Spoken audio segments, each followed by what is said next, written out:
Good afternoon. It is Eric on Saturday, June 5th. I know it's the 5th because I just paid my phone bill. And I wanted to talk about Sarah Silverman today, who was just in the news for criticizing Fox News as racist. I think it was Fox.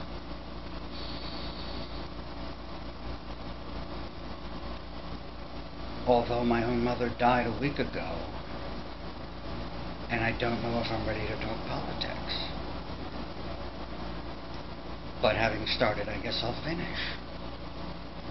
Sarah has some very funny routines that are decidedly racial in content, and they're not less funny for that. In fact, if anything, I applauded her for charting new territory. I think this is a new thing, especially the level at which she engages it, of a white comedian making fun of blacks. I think it's a positive development. I think it's more honest than, when the only racial humor was like, Richard Pryor and Eddie Murphy. And I think it's especially encouraging when the blacks themselves laugh at it, which sometimes happens. So then why did Sarah Silverman accuse Fox of being racist? I think she talks about how they talk about immigration, and that's supposedly a code word for racism against Mexicans. And she may even be right. However, what she's not taking account of is that the American value of equality was largely invented. It was not borrowed from some long-established historical context. It was partially established, but never on the level that we implemented it or tried to. And because it wasn't long established, we had no idea where it would take us. The mistake we've made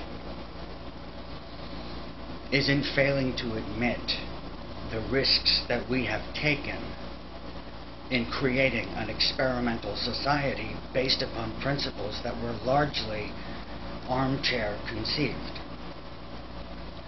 Now, if you want a society that is based on historical precedent of what actually works to make a society durable, well, you'd be hard put to find a society more durable than China.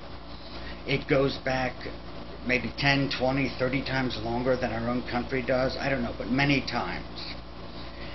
And often the test of a policy's viability or philosophy's viability is not plausibility, but precedent or evidence. Now, China is a very racist country in some ways. And by the way, I don't mean this as criticism. Okay? It's only when you lose the judgments, the pro or con, the shame or pride, that you can open your eyes and actually see what's there.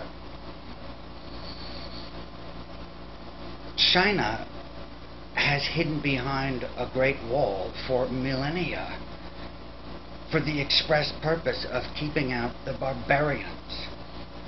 This is why they've been around for so long, or part of it. And in the process, they have been fairly isolationist. I remember Napoleon's famous line about China as sleeping giant.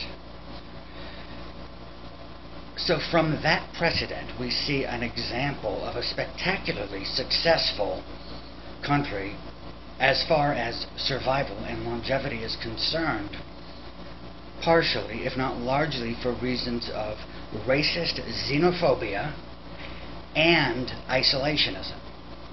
Now come back to the United States. Where is that recognition evident in any of our political documents, policies, or philosophies? We have shamelessly and arrogantly ignored the long-standing historical precedent so that we could cheerlead ourselves for embracing ideals conceived in an armchair, so utterly untested as to be veritably dangerous. In less than 2 centuries after the foundation of our country, the human race has acquired for the first time the ability to destroy itself, and we were very much in the lead in bringing about that capability. We have never connected cause and effect, and the reason is that it can be difficult to connect them from a purely logical standpoint, but from a psychological standpoint, it's even harder because we lack the maturity and the strength to admit that we may have made a very, very serious mistake.